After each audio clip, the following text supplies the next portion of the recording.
I think it has been introduced that in fact the product of this research in fact is a book, but the book is published I think in July last year 2023, because we received the grant from Think City in I think somewhere in the mid of 2022. I think that is when the grant for the downtown creative city was first launched in 2022.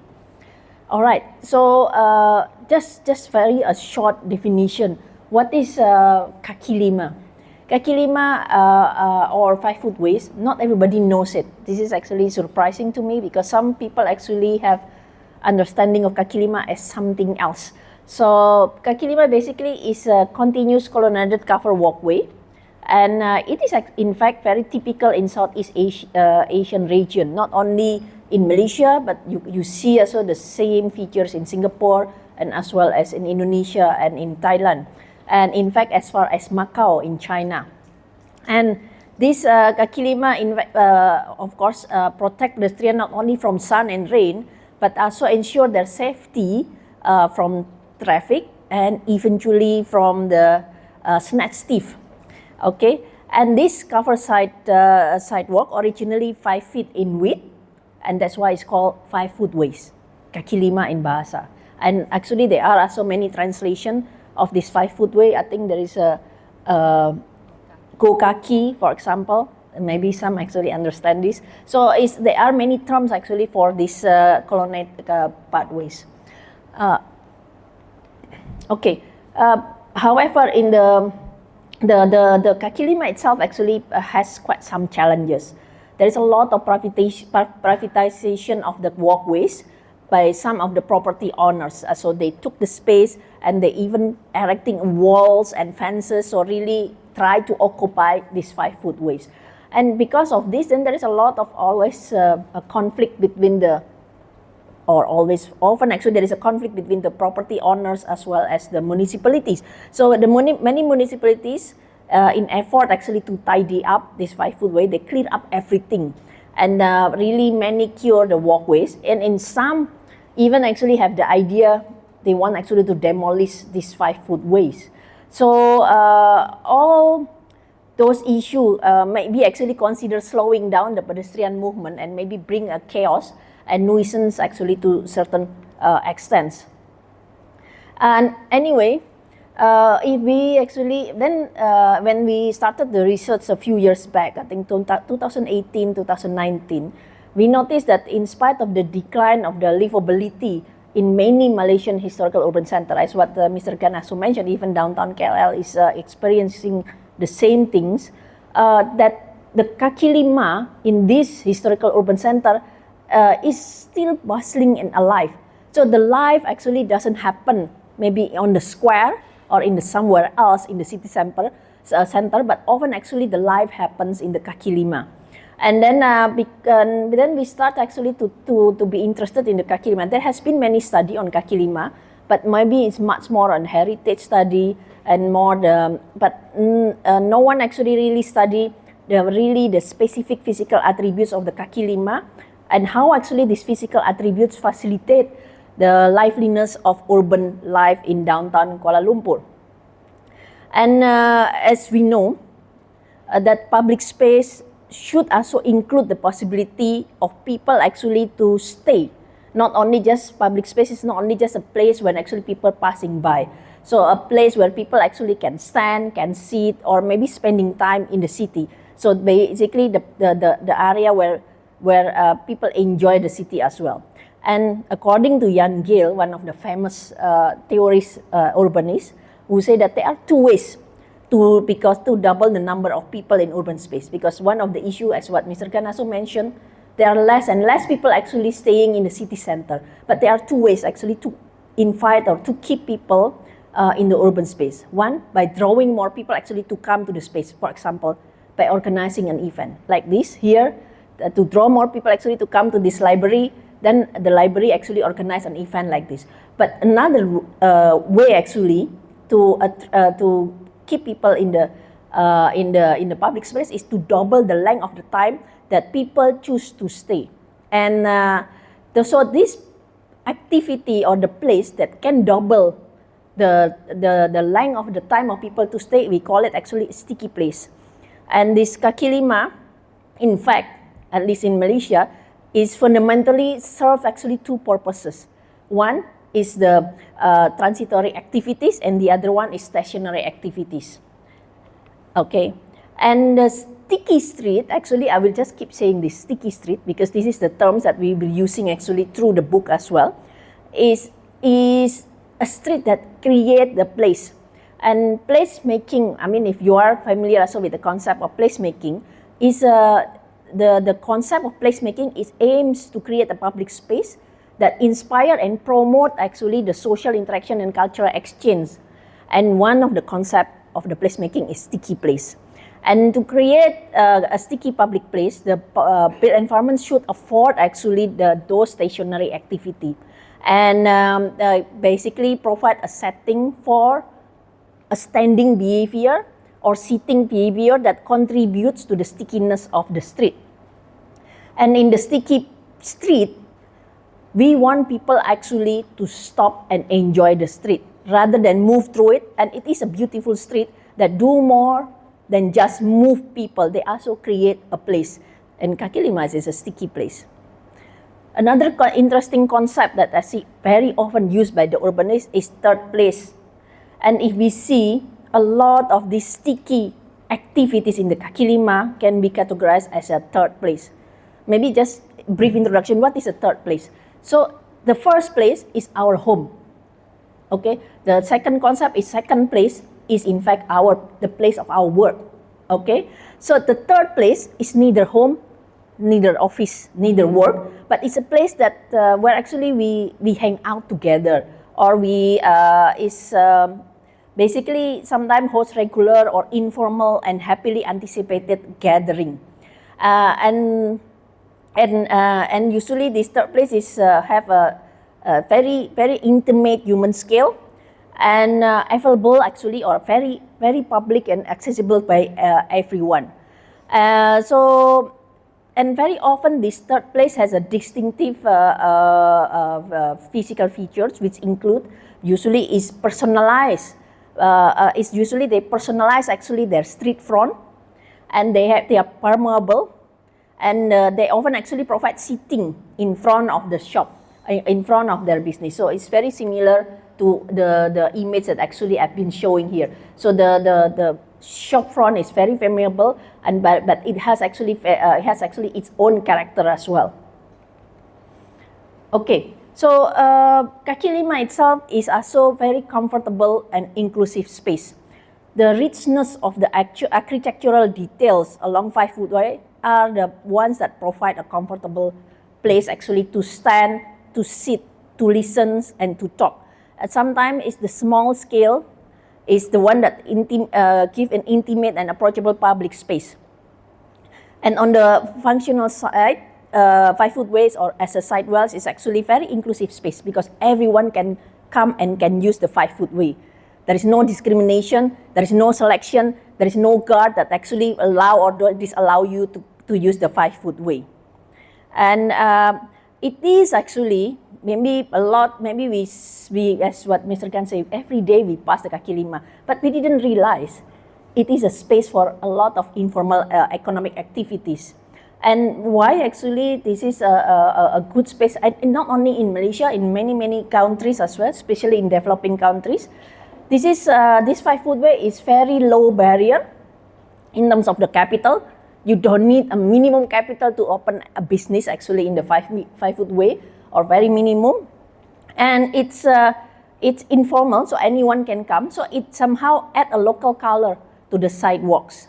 So if actually we can somehow preserve or basically utilize the strength of the kaki lima, maybe this is the key of the revitalization for a lot of urban center in Malaysia.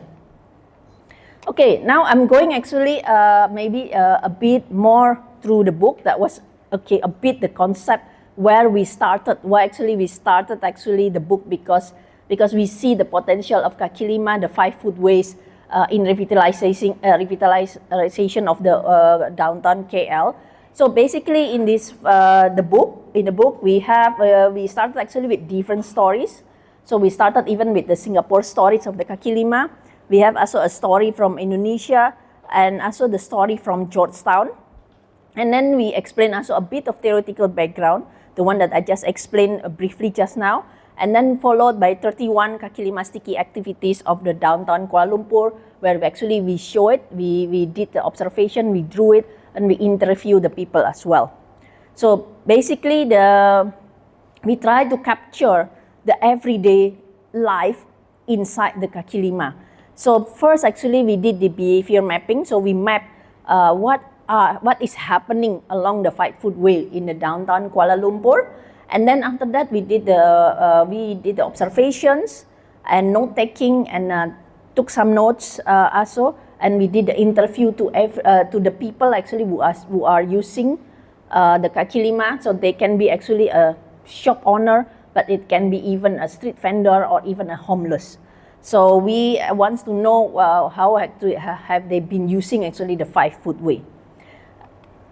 So this is the map of the activities that we have mapped. Of course, there are more than 31. However, we capture only 31 inside the book, and all actually is color code. Because why is it color code?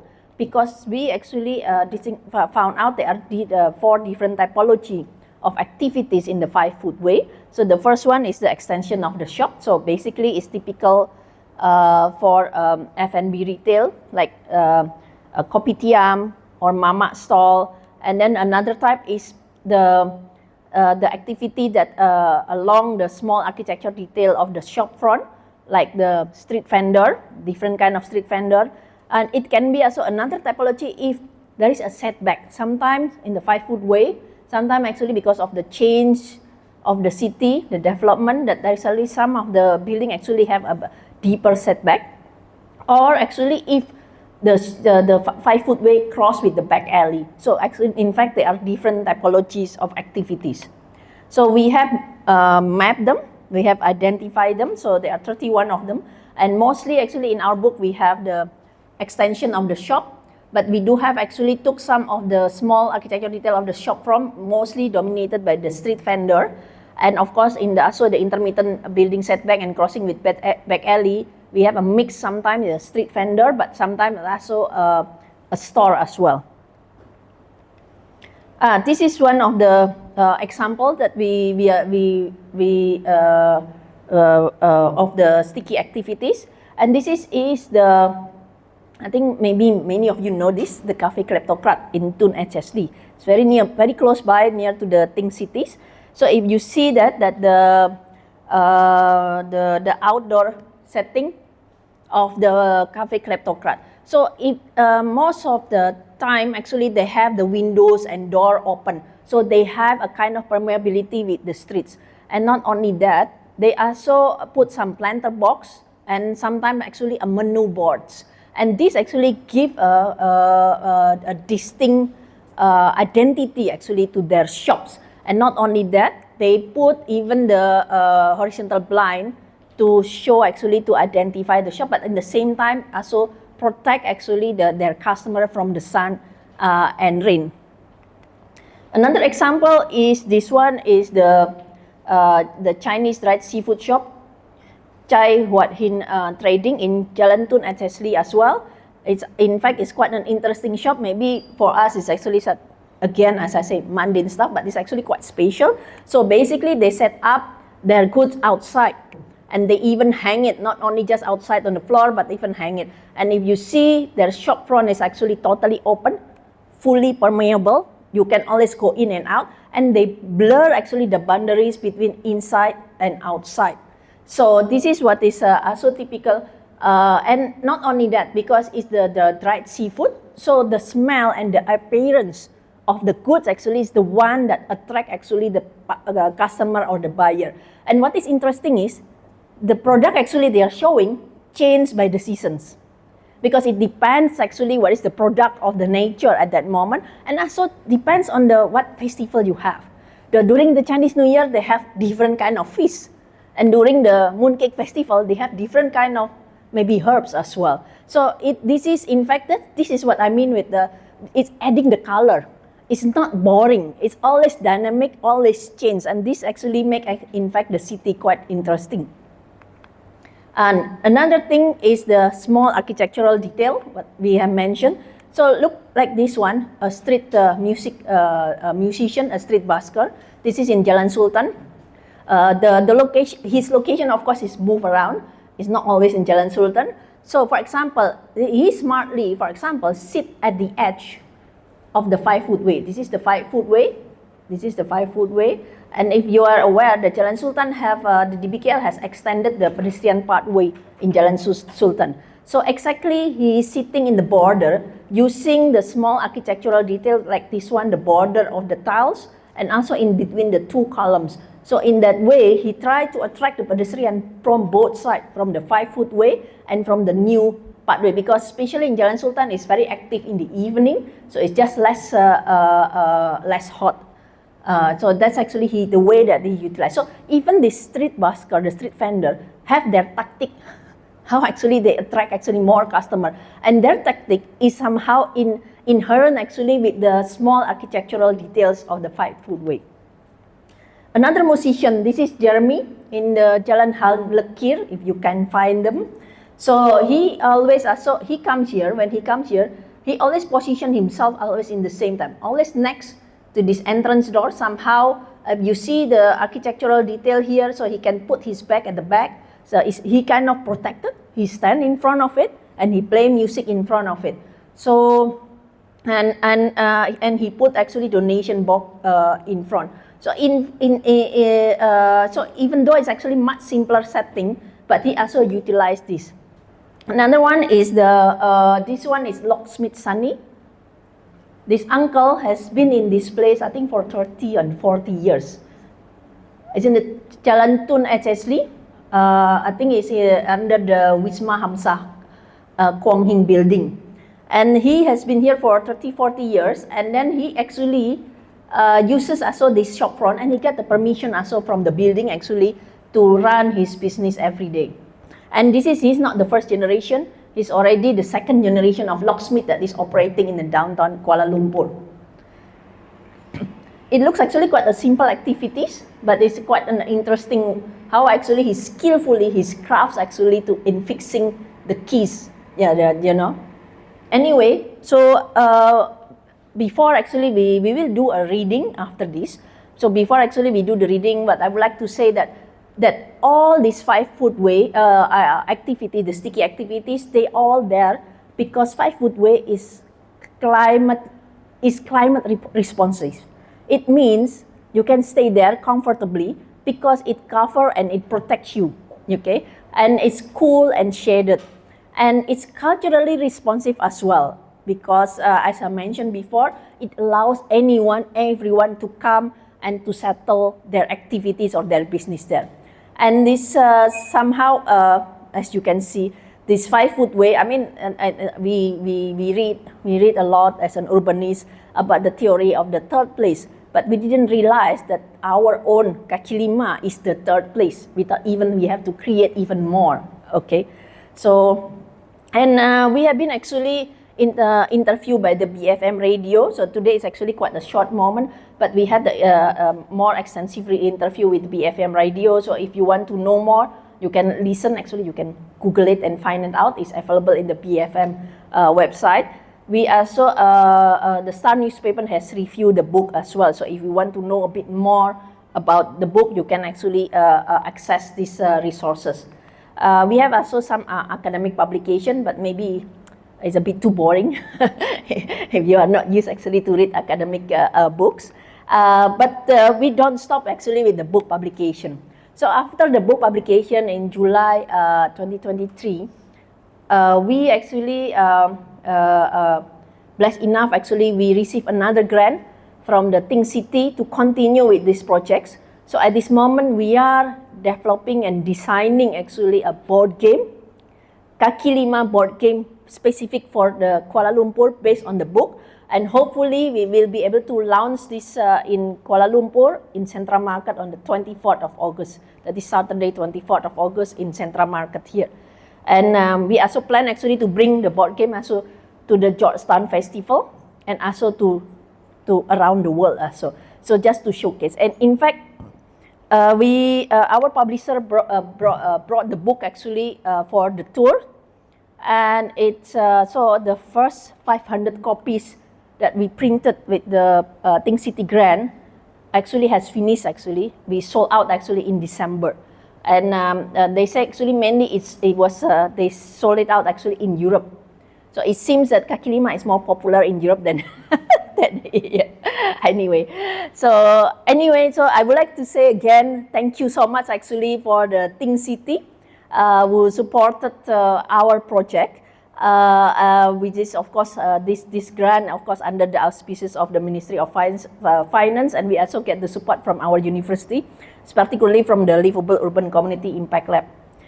Okay, thank you so much. And now I think we will start with before we end actually this presentation, we will start actually with just a few reading from our book, so you get a bit of the taste what is actually the content of the book. Page 54. Lanjau Mi Tarik, number 34, Jalan Sultan. The Chinese ramen shop on Jalan Sultan offers a wide range of delicious Chinese food and attracts a diverse crowd with its famous beef ramen. The opening hours also keep the customer coming from 10 a.m. to 6 a.m., providing every night owl with an alternative to mama in the middle of the night. By midnight, the street in front of the shop is lined with folding tables and chairs, filled with chatting customers. This scene is unique to Malaysian culture. A conversation with Mr. Allen. How long have you been here? Oh, this store has been here for the last 4 years. Business for the past 7 months has been booming. Due to the loosened restriction as well as the word of mouth, mainly customer sharing on Douyin led to the massive improvement in our business. What kind of food do you serve here? We serve traditional Chinese pool noodle, mi tarik. Why did you choose this place? A lot of people pass by this area, and it just so happened that we were looking for a place and there was one here. We also have another branch in Bukit Bintang. What is your customer base like? There are many Malay people who like to come and eat here at our store, as we are halal. I would say it's 90% Malay, 5% Chinese, and 5% the others. Why do you extend to the kaki lima? We have a lot of customers during the meal hours, like 12 p.m., 6 p.m., and even the midnight dusk hours. During those hours, our shop just does not have enough space to accommodate the surge. Therefore, we extend the shop not only to the kaki lima outside our shop, but after 9 p.m., we also place seatings outside our other neighboring shops, as they have already closed for the day. Do you need a permit to do so? Oh yes, and we have a permit, but DPKL had given us summons several times before. How was the business affected during MCO? Oh, we did not pay rent for the 18 months. It was difficult. We were still open, but there were just no people outside during that time. We were only able to do takeaway orders to make it through that time. So now we are doing pretty good, and we are just slowly paying back the debt of our rental fees. Which days and time are you here? We are open every day from 10 a.m. to 6 a.m. the next days. Yes, we have 2 shifts, and the peak hours are usually from 6 p.m. dinner time all the way to 6 a.m. the next morning. You would not expect there to be so much business during the midnight and the dusk hour but you will be shocked at how many people come during those hours. This was the conversation with Lanjao Mi Tarik.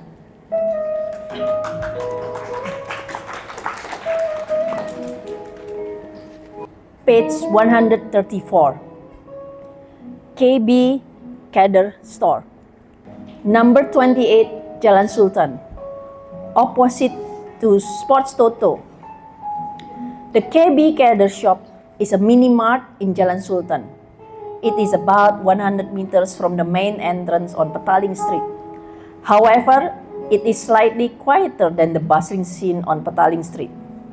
Despite this, the shop has been in business for over 40 years. The store sells a variety of old-fashioned snacks and drinks, such as the Apollo cupcakes, well known to Malaysians, Mimi prawn sticks, and a variety of sweets. The shop owner is very generous and knows the neighborhood well. There is always an older man sitting on the kaki lima who accompanies the owner occasionally and sometimes helps to look after the shop when the owner is not there. A conversation with Mr. Abdul Kader with Abdullah. How long has this shop been here?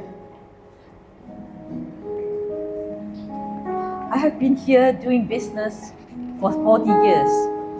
Previously, I was at another location on Jalan Sultan as well, but moved down here 2 years ago.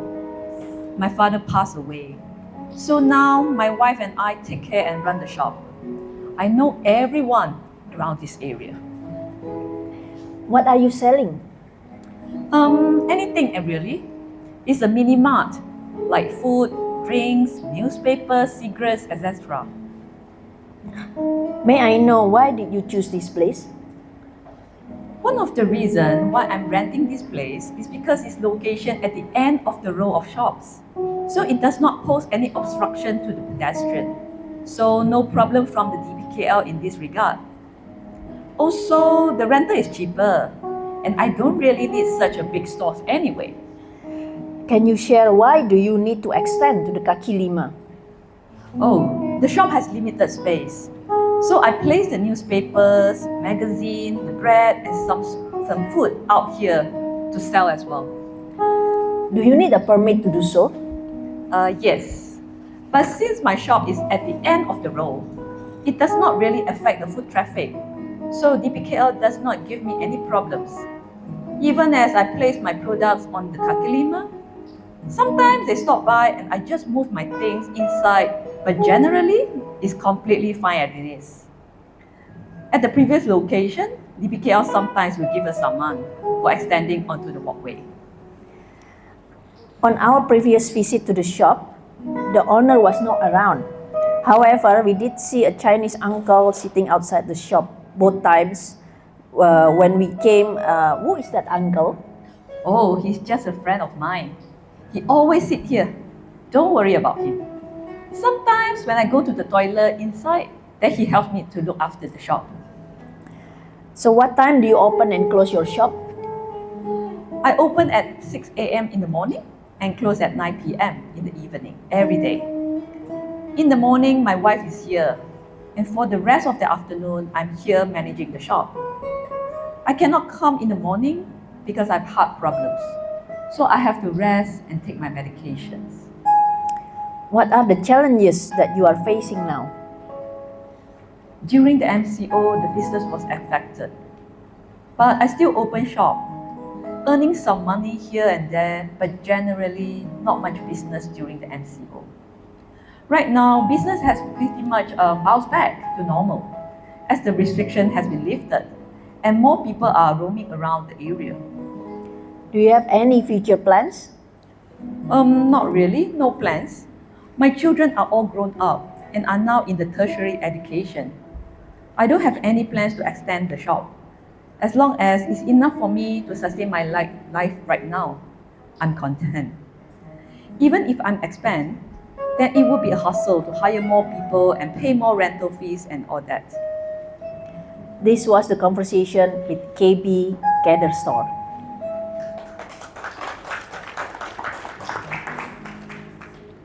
Page 162.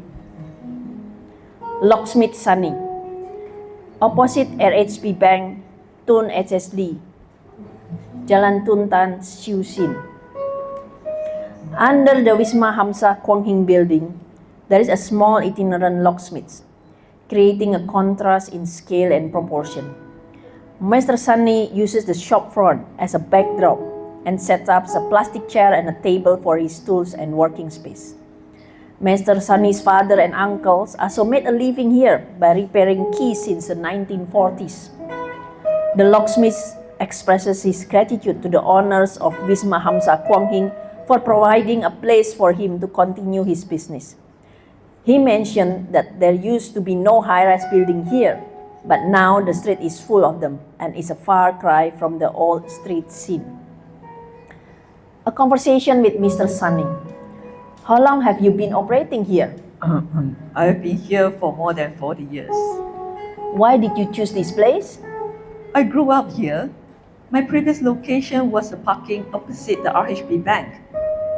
Then, because they were going to expand and DBKL would interfere with my business, so I moved here.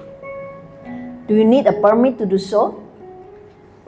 I did not apply any permit. It should be required, but I did not apply. The boss of this company is also very good. He let me be here. I knew the boss since he was a child. What are the challenges that you are facing now? Before the pandemic, business was okay. But because of the arrival of the pandemic, the current market is very poor and no one comes. Don't look at now, as there are many people walking around this area around lunchtime. There will be no people here after lunch. Has the current setting been changed since you moved first move here? Originally, these tools are only be repaired or added by hand. But now, with the invention of these machines, I've switched to the mechanical tools, which are fast and convenient. Any differences to what you are doing before and after the pandemic? There's a lot of difference in business transactions. And now, I can only earn 30 ringgit a day. This was the conversation with Mr. Sunny.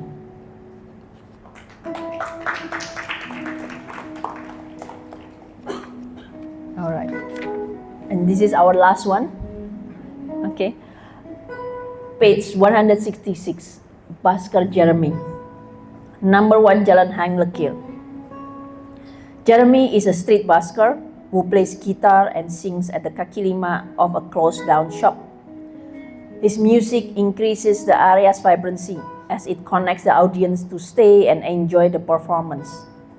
The busker has the same layout setting every time.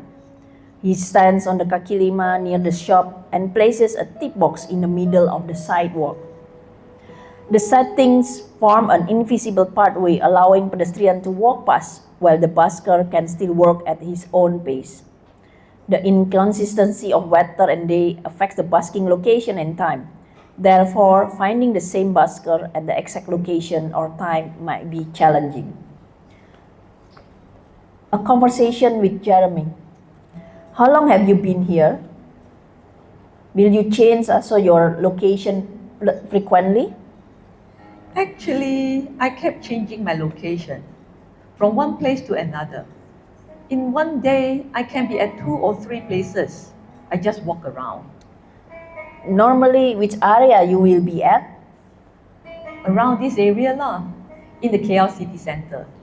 Will you be around to bus every day? Oh yes, every day. But sometimes it still depends on the weather. When it's raining, I do not. May I know where are you from? I'm staying in a guest house near the Bangkok Bank, around this city center area. What time will you start the busking? Sometimes I start from 10, 11 a.m. Also sometimes 2, 3 p.m. It depends on the day. It's just different every day. How did you select the spot for busking, especially during the weekend? Now I'm in front of the central market. There are more people passing by and walking around. So I still got some tips lah. Sometimes I find a spot which is quiet because the noise from the bus or the traffic may affect it. Are your layout settings the busker stands inside and the tip box placed on the floor for busking always the same every time? Yes, I cannot block others and need to give away. So I stand inside a bit and the pedestrians can still walk outside.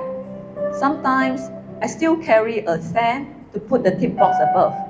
But when the strong wind comes, they will blow away my stand and I will need to put a lot of stuff on the guest house. It's very troublesome. So I just put the tip box on the floor. I come here last year. I lost my job during the pandemic. I already finished my family money from the EPF to pay all the overdue debt. That's the reason I decided to come out for busking. During the pandemic, I also bus inside the shopping complex. But we need to pay all the agents' fees, transport, and sharing with some other friends. It's just not worth.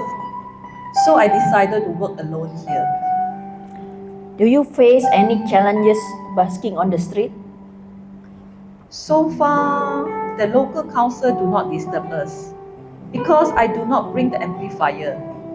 If I'm busking in front of the shop, I will ask the owner's permission first.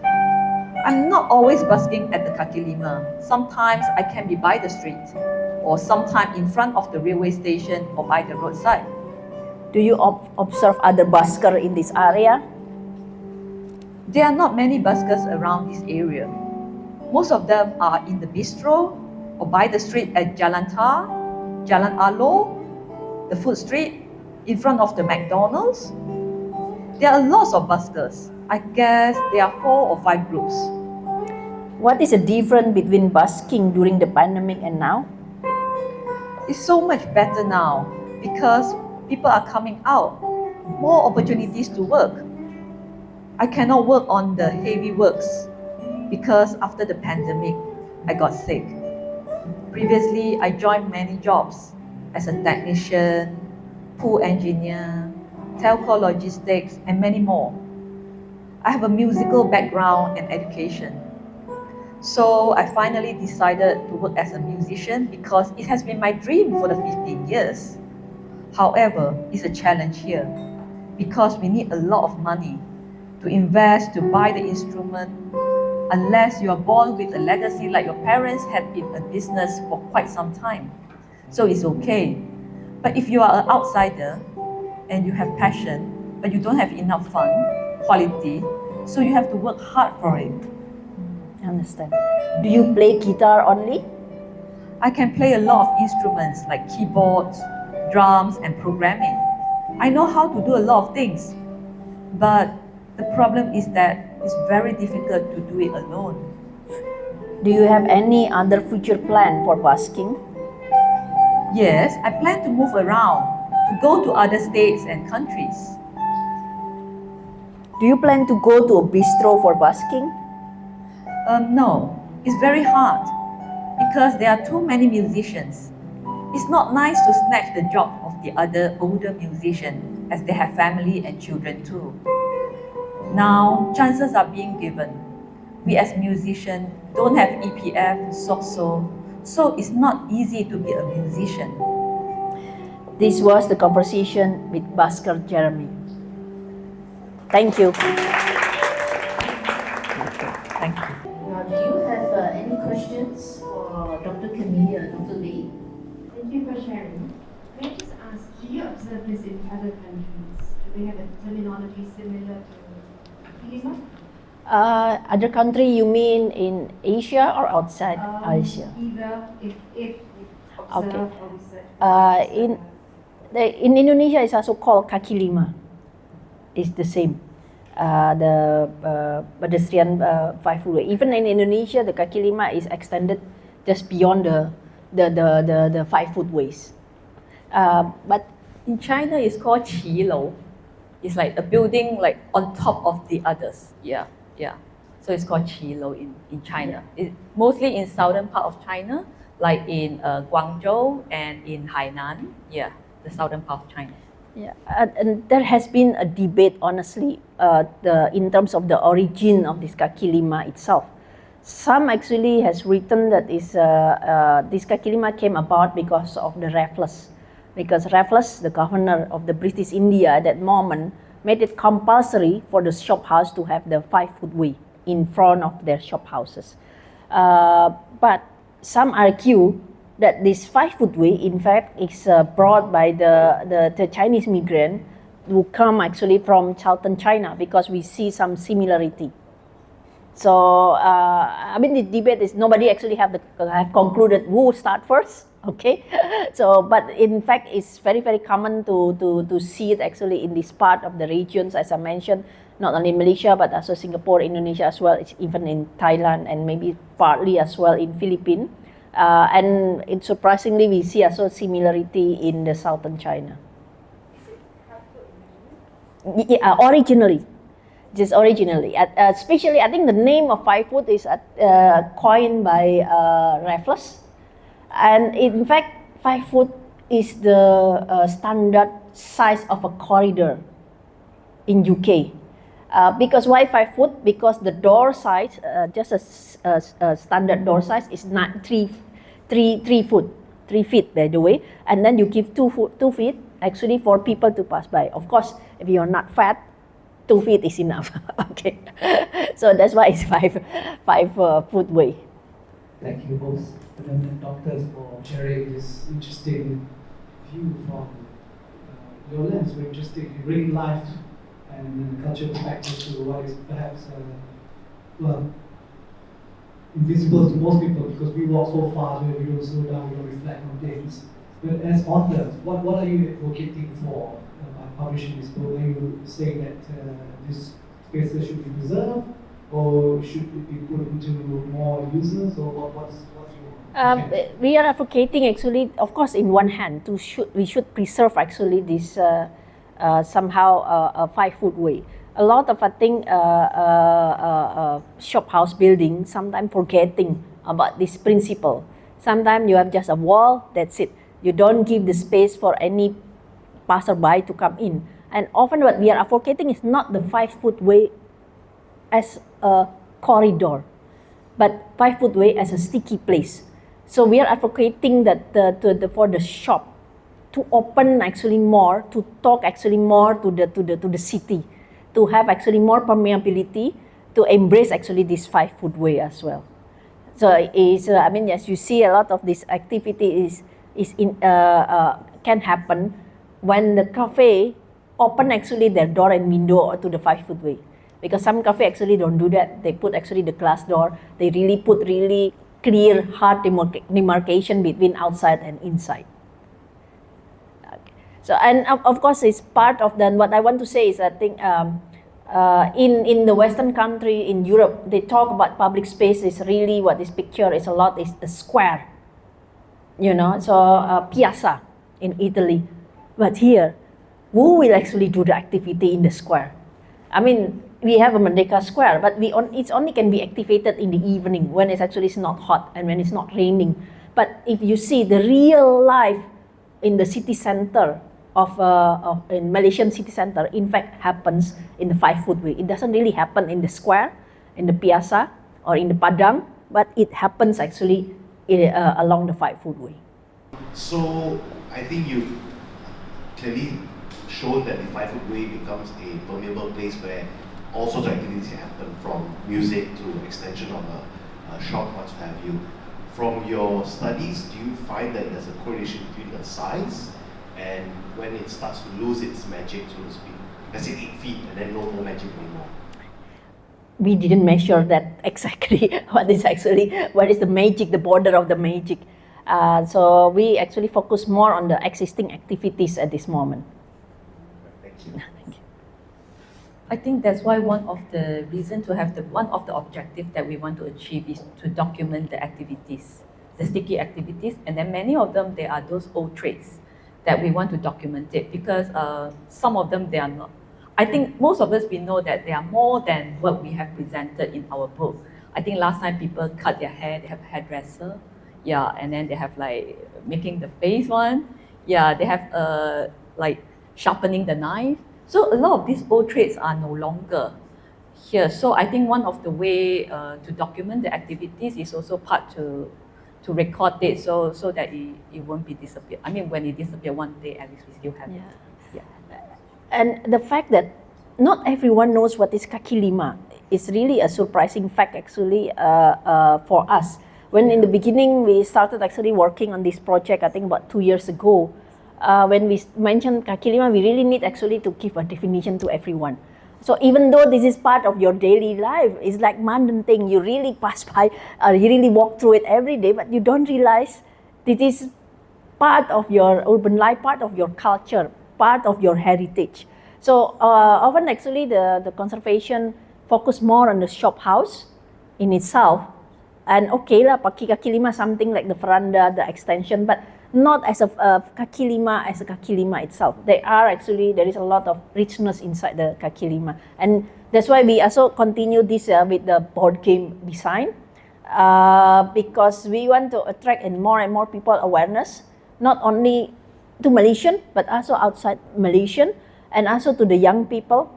So we will not stop also after the board game. We are actually planning actually to design also a virtual game also based on the book as well. So we'll continue further just to bring more awareness of the importance of this kaki lima. I think the other point that we also like to bring out is I think the scale of the kaki lima is more humane, as it's more intimate. Yeah, people are closer to each other. And when we start to have like some of the cities, they start to demolish the kaki lima, not the kaki lima, I mean the shop houses, and then try to combine, amalgamate it into making a bigger shopping mall. So I think in a bigger shopping mall, it start to lose the connectivities between people, also from the inside to the outside as well. We kind of don't know what happened outside. Yeah. So I think one way from the architectural perspective is trying to make people aware that the scale is important to us, the connectivity, and then the social elements of these sticky activities is also important as part of the program when we're doing design. Yeah. Dr. Camelia, I have a question. I just want to find out what are your thoughts about the future of this kaki lima in Malaysia, because as we can see from your interview with the traders and the buskers, they are actually not as prosperous as before. So are we going to actually sustain this kaki lima, or what are your thoughts about the future of this space?